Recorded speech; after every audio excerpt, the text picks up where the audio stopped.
我们来学习一些简单的大音节动词。กินกิน吃ดื่มดื่ม喝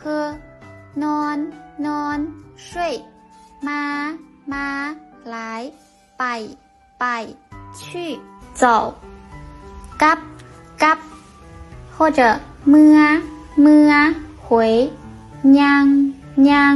走路มีมี有แมนแมน是ฟังฟัง听เว้าเว้า说อ่านอ่านดูเขียนเขียน写เฮียนเฮียน学习เบิ่งเบิ่ง看ลิ่นลิ่นหวานตีตีตาดาดามาห้องห้องช่างหันฟ้อนฟ้อน跳舞เต้นเต้น跳蹦跳动หัว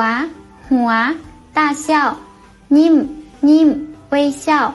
ให้ให้คู่ให้ให้给มักมัก喜欢ฮักฮักอ้ายเอาเอานาถือถือถีแลน